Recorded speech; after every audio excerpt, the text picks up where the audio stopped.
Desiccated the equator, most of Indonesia has only 2 seasons. Musim panas, the hot season, and musim hujan, the rainy season. Although the hot season can feel very hot, it is nothing like as hot as countries closer to the tropics. Indeed, the temperatures are often cooler than during the rainy season, even occasionally cooler than Manchester, whilst the rainy season can be very wet, often much wetter than Manchester, but not a monsoon. In Jakarta it is not uncommon to rain during the hot season, nor to have some very dry spells during the rainy season. Gunung Kidul, being less affected by climate from mainland Asia, is a little more extreme, with the rainy season very wet and the hot season often very dry.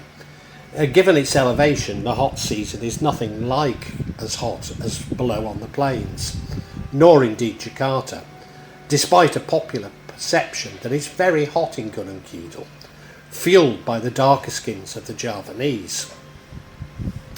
Being karst, the rain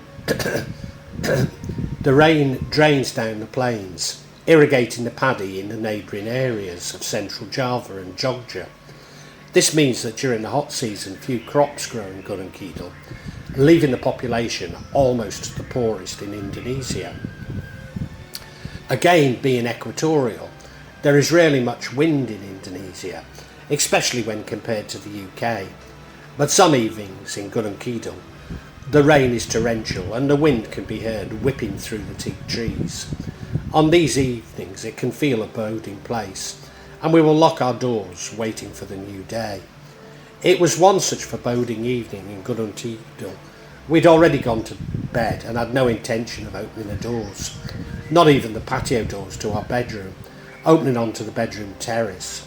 I was awoken by a crashing noise on the roof, not uncommon but enough to wake me. Some years previously, Widiati and her boyfriend were visiting, and I'd opened a bottle of whiskey, something I never do, and Maddie was awoken by a large crash coming from our wardrobe. But I was in a whiskey-induced slumber, something I had not experienced since those sad days of sleeping in my office in Manchester, waiting for my residence to return to my family in Indonesia.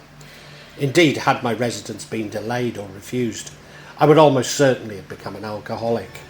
Now, an alcoholic Muslim trapped in Manchester is indeed a contradiction worth contemplating.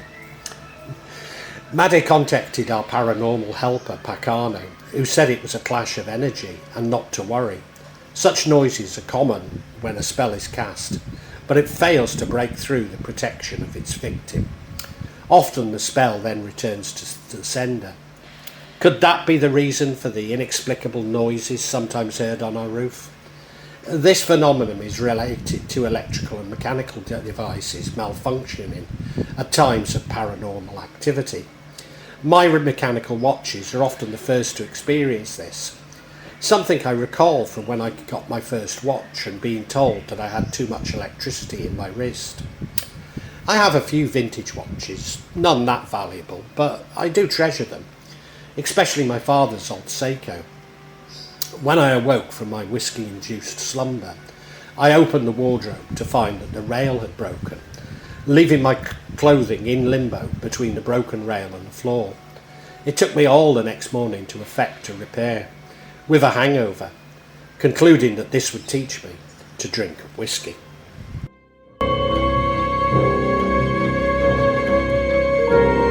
On the rainy night when I heard a crash on the roof, I thought little of it, but I could clearly hear people on our patio.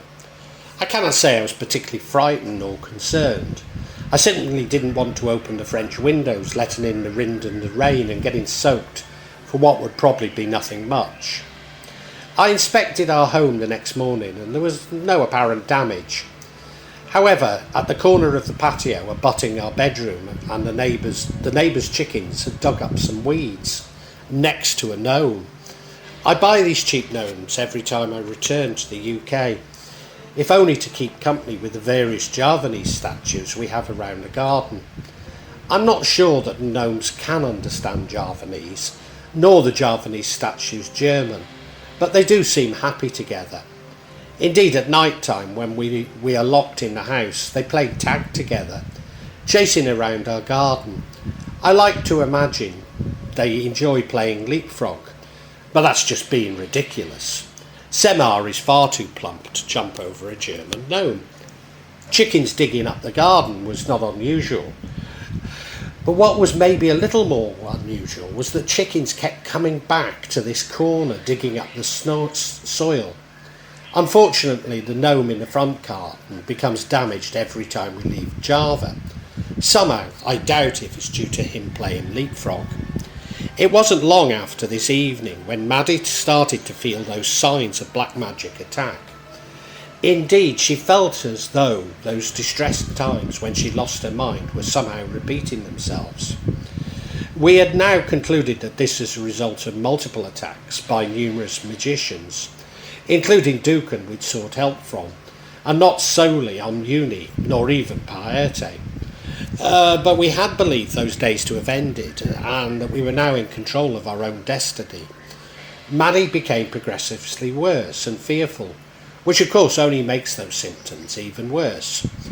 Although there were a few indications that Maddie was again losing her mind, both Maddie and I were all too aware that the pattern of the past seemed to be repeating themselves. After about a month of dealing with these feelings, we visited Parcano. Maddie was indeed suffering from a very strong spell. It was a spell using the feathers of an all-black chicken known as Bulu Ayam Cemani, which would have been placed in or near to our house.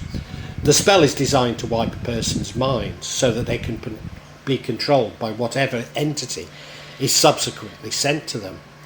When Maddie had been at her worst, and prior to Parcano removing many entities from her, she had, during an Islamic ruqya or exorcism, called out for an Ayam Cemani, an all-black chicken, including having grey flesh.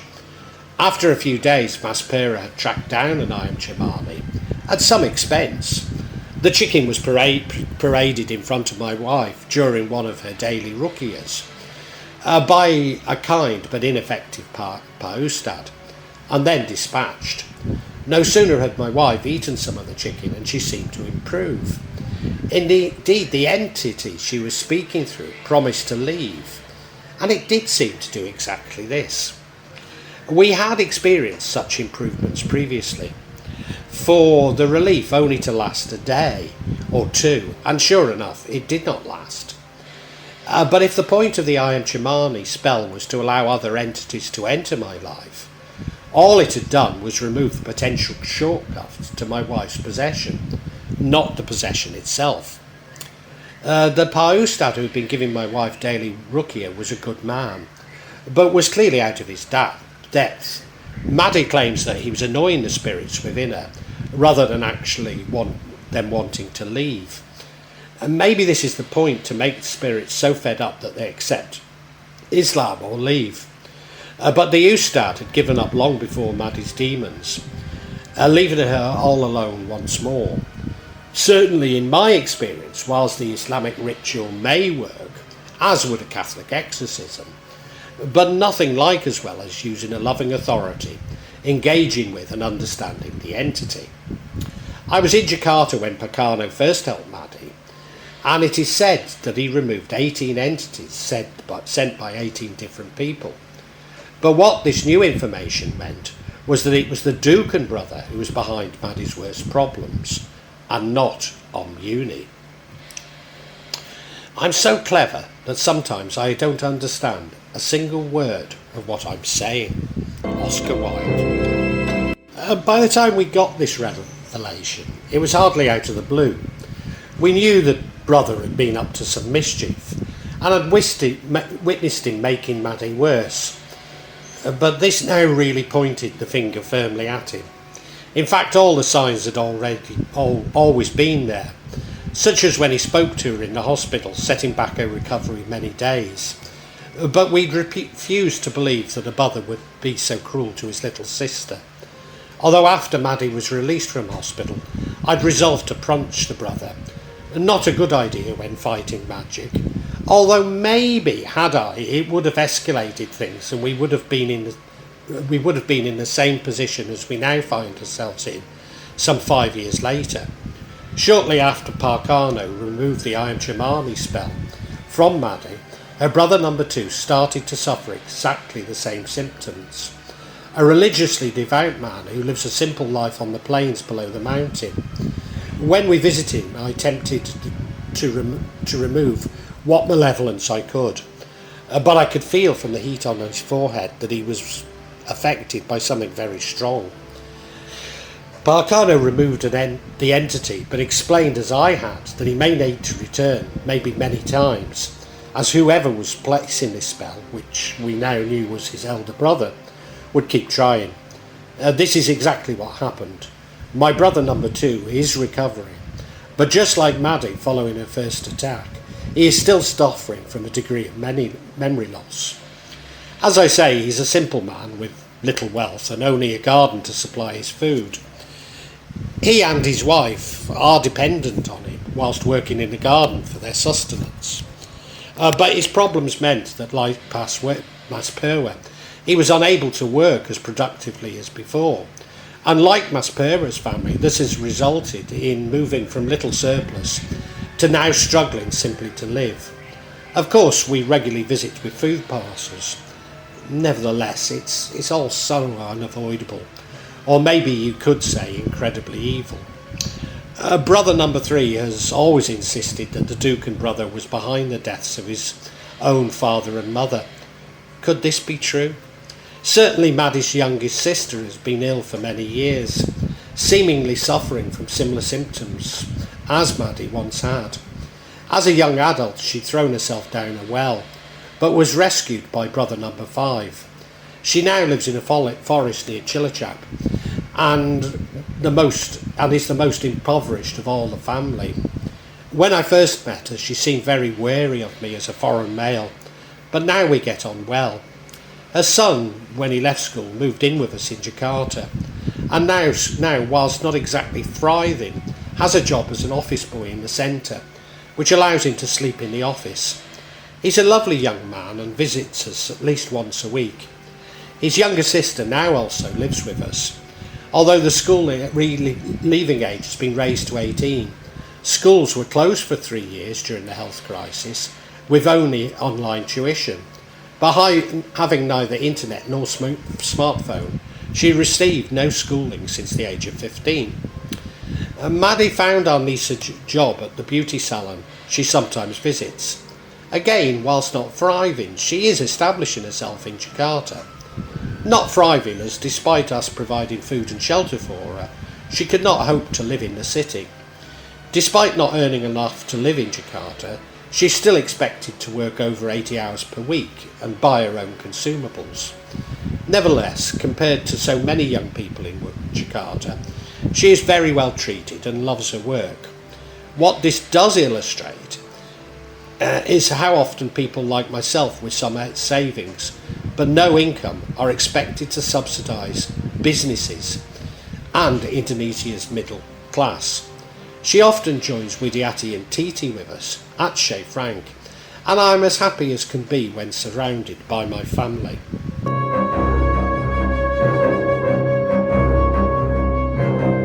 Now that Titi has graduated, many employers are demanding money to give her a job.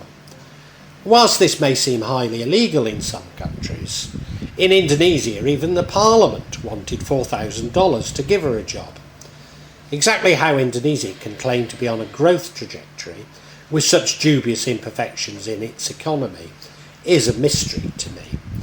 When our niece's mother dropped her off at her home, we could tell that the mother was improving, and now her behaviour seemed eccentric rather than disturbed. She claimed to see and speak with spirits in our home and was somewhat concerned about this. One night a spirit told her to go home, and duly she left, rather unexpectedly that day.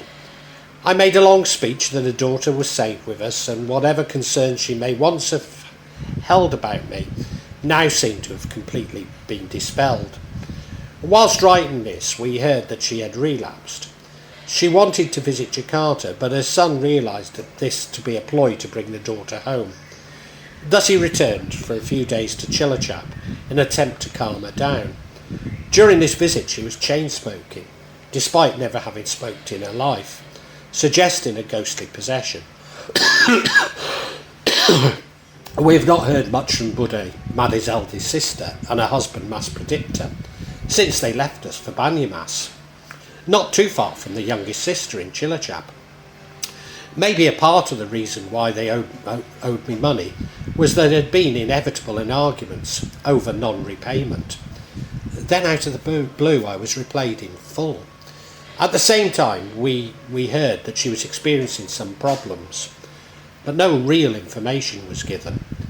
Nevertheless, the implication was that she believed the problems to originate with the eldest brother. When she and Mass Predictor were caring for Maddie in Gununkeedle, they were always the first to blame the eldest brother for everything that went wrong. But we knew that this feud was not helping and chose to ignore their accusations. Also out of the blue we started getting bizarre messages from brother number 4, who had escaped the dukun brother to live in Sumatra. He worked on rubber plantations and has now retired on a good pension, and is the richest within the family. But just before we were due to go to Bangkok on holiday, we were told that we wanted to visit us. It would seem that he had a smartphone and really didn't know about social media etiquette. He'd been in contact with an old female friend from Java, and much to the annoyance of his wife and children. He insisted it was simply friendship, and I'm sure it was. He also insisted that his family were ganging up against him. Given that they keep phoning Maddie, asking her not to entertain him, I'm sure that there was some validity in my brother's account. Perhaps more worryingly, he had responded to investment offers coming to his phone.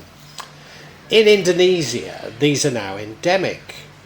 But then the world over, there appears to be more scams than actual business now attempting to take our money. Apparently he had lost a lot of money and even borrowed from neighbours to replace some of those losses. Believing me to be a source of unlimited wealth, he now wanted me to bail him out. I could not give him what he needed, but offered to either give him a gift of money or a larger loan. He opted for the loan, and when we gave him some clothing, whilst brother number 3 gave him an old phone to replace the one his family had confiscated from him. We all went to Chez Frank at Christmas with the brother, and he was close to tears to see how happy we all were as a family. He made some comment that we should be embarrassed at having a simple Javanese man with us in this playground of Jakarta's rich. I reassured him that he represented the real Indonesia and not the illusion of the celebrities who sometimes frequent Chez Frank. We were completely accepting of him and simply offering him what we could. He had arrived in Java via a ferry, and lacking any shots, he had to pay for testing. He left us for Java and then back home to Sumatra via ferry. Maddie negotiated a truce with his family.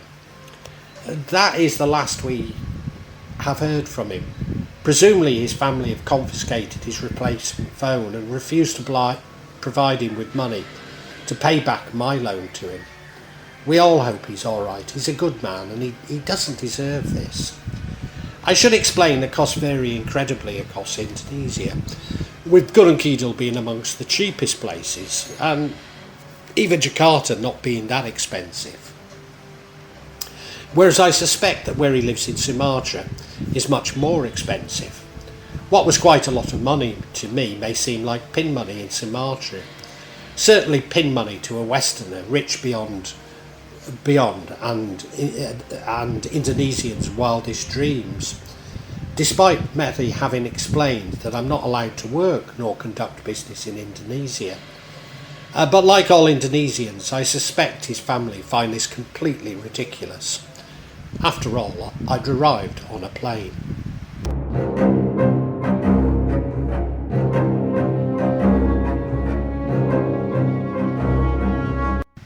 Not long after this event, brother number 3 came to visit our home in Gununkeedle. Nothing unusual, as he visits us many times each week and at least one evening a week. But on this occasion he explained that his wife didn't love him, nor did she feed him properly. He was feeling weak and unable to work, probably because he was so undernourished. This was something of a bombshell, as they'd been married for so long, even having grandchildren. Maddie started cooking for him to get him back to health, shaming his wife to take better care of him. Whilst Maddie and I have always remained close and loving, over the years we've noticed attacks on us which seem designed to create marital disharmony. Maddie often becomes irrationally jealous, which strains our relationships. Whilst one of the first things to suffer when I'm fighting the effects of black magic is my ability to function sexually. Could the problems with the marriages of the other brothers be related to the same spell? Is it deliberate, or could it be that the spells aimed at Maddie and I are spilling out along bloodlines? The real question mark regarding deliberate attack or attacks spreading along bloodlines from the youngest brother comes from the youngest brother and his wife, who live in Jakarta, although as a result of being incapacitated by these attacks are frequently in Gunung Kidul, where they can at least be fed and cared for by other relatives. For many years they've suffered from major health issues, which Western medicine have failed to effectively treat. The wife became diabetic and nearly lost a foot as a result.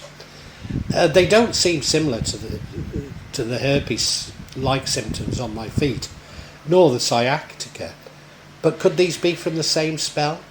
Whilst the brother has suffered from a long chronicle of mental illness, the most mystery illness, not mental illness, sorry, the most disturbing being loss of sight, which again medical science does not appear to be able to treat.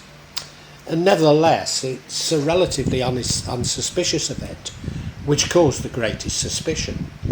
He developed a hernia while staying in Gunung Kidul. Nothing unusual for his man of his age, despite being younger than I. He was operated at the nearby Chawas Hospital, where we visited him. But what was suspicious was that Duke and brother shortly afterwards required a double hernia at Chawas Hospital, where we also visited him. As a result, the Duke and brother has lost all sexual function. This fits a pattern by which the Duke and brother and his immediate family have suffered from far more health problems and bad luck than the rest of us, often involving identical symptoms that we have also experienced. You might like to see these as spells returning or karma. Whatever the reasons, would not have been lost on the Duke and brother. The only conclusion being that whatever misery the Duke and brother is trying to create, he readily accepts that he will also suffer, whatever his motivation. Despite concluding that much of the Duke and brother's misery was deliberate, his spells also seem to be affecting the neighbours, which would suggest that malevolence was seeping out. Following the incident with the Bulu Ayam Cemani, a number of neighbours were taken ill, and 2 died when we were in Jakarta. But they were old. Both were old, but one old man, as he died, was convinced that he was possessed, being certain that it was a product of black magic. While still in Jakarta, neighbours began seeing entities around our house and garden in Gunung Kidul. Like our home in Jakarta, it's gained a reputation for being haunted, and neighbours became fearful of our house. Could this partially explain some of the problems we've experienced in Jakarta? That our nearest neighbours, Paete and Opuni, were also affected by the black magic sent by our Duke and brother. This would also explain why Maddie was believed to have been using black magic to kill me. That the neighbours had concluded that Maddie was using black magic to harm them, and fought black magic with their own black magic. Not the best response, but given that they definitely have used black magic, an all too predictable one. I do not wish to resurrect the reputations of these neighbours, simply to suggest that their magic was no match for that of our Duke and brother. A Duke and brother whom we'd written off as a fool with no powers, given his inability to cure Maddie, an inability which hid the fact that he was actually the perpetrator. Of course, this is a common ploy in stage magic, which is indeed related to magic, but it took me many years to work this out.